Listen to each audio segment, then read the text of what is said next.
How much time do you spend every day working on your dream? In the last 90 days, how many books have you read? In the last year, what new skill or knowledge have you acquired? What kind of investment have you made in you?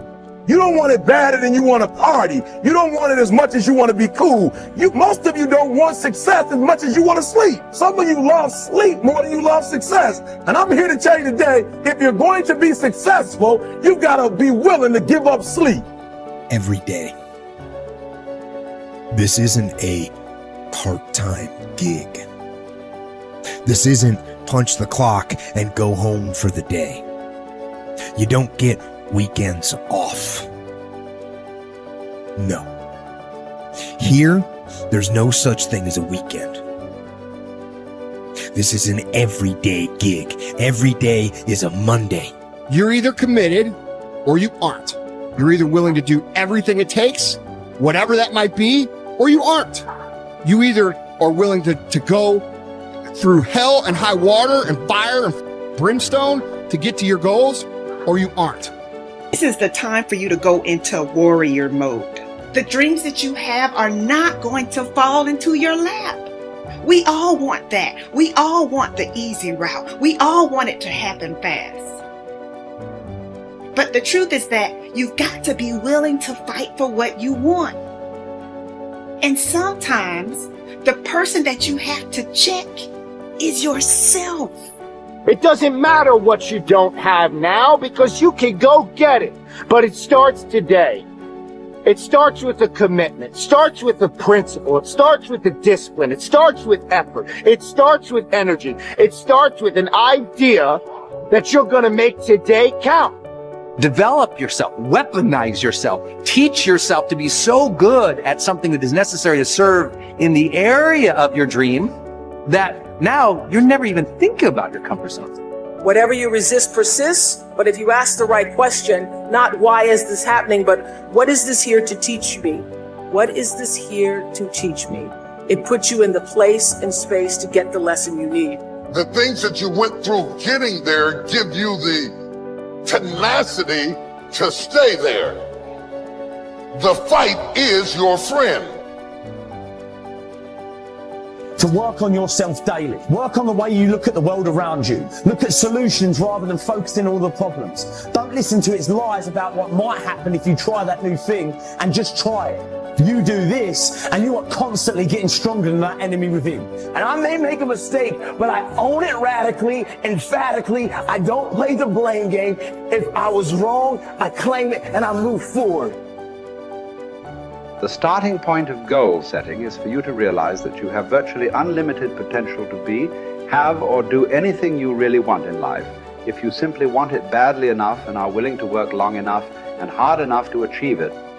The second part of goal setting is for you to accept complete responsibility for your life and for everything that happens to you with no blaming and no excuses.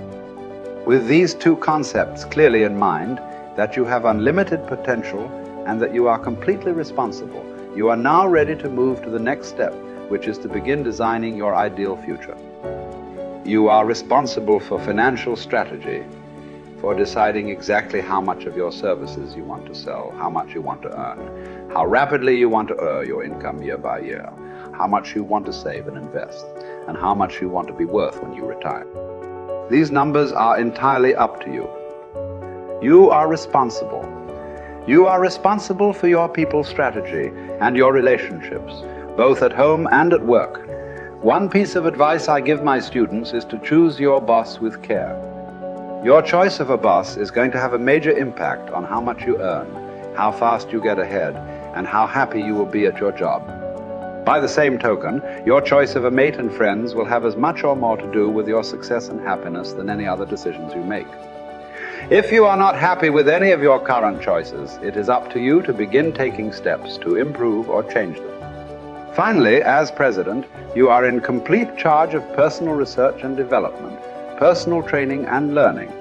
It is up to you to determine the talents, skills, abilities, and core competencies you will need to earn the kind of money you want to earn in the months and years ahead.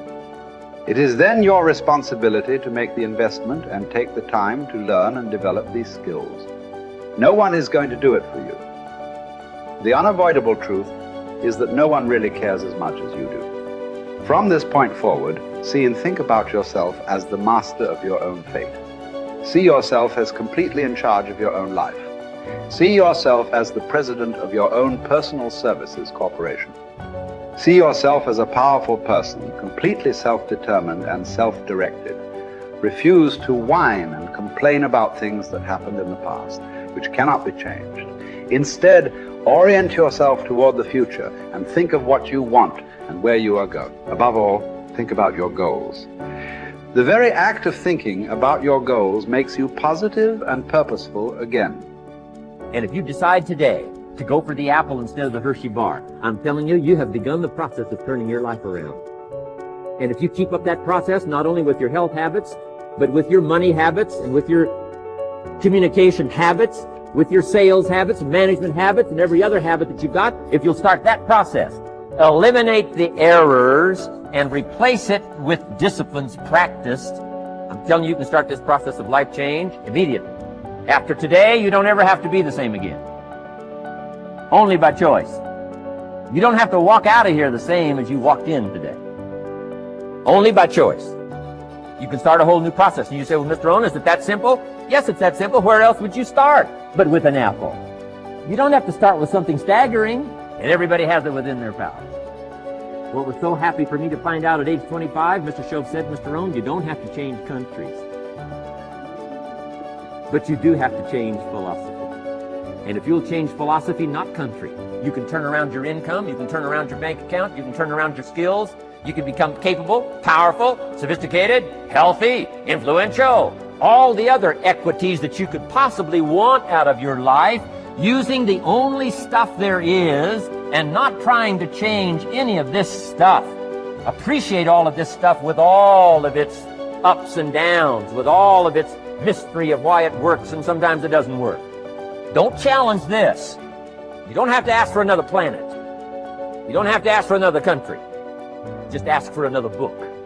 Ask for another seminar. Ask for another idea. And you can start this whole process of personal life change. You want to stand out from everyone else. You want to do something more than other people think is possible. You literally want to stand outside the norm. And if that's the case for you, then understand that, as Albert Einstein said, only one who devotes himself to a cause with his whole strength and soul can be a true master. For this reason, mastery demands all of a person.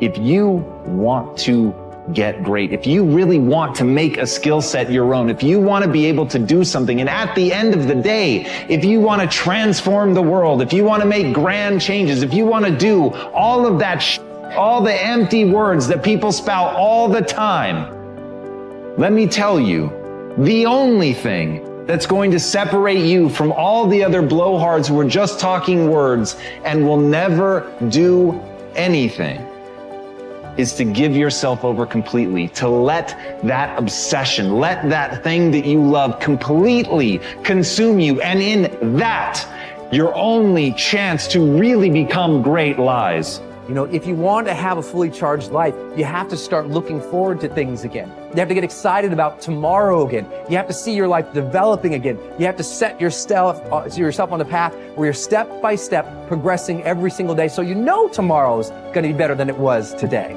That you know tomorrow you're going to become more of who you know you can become. That you know tomorrow by your simple choices, by your simple sets of disciplines and habits, that you're going to evolve into your highest self.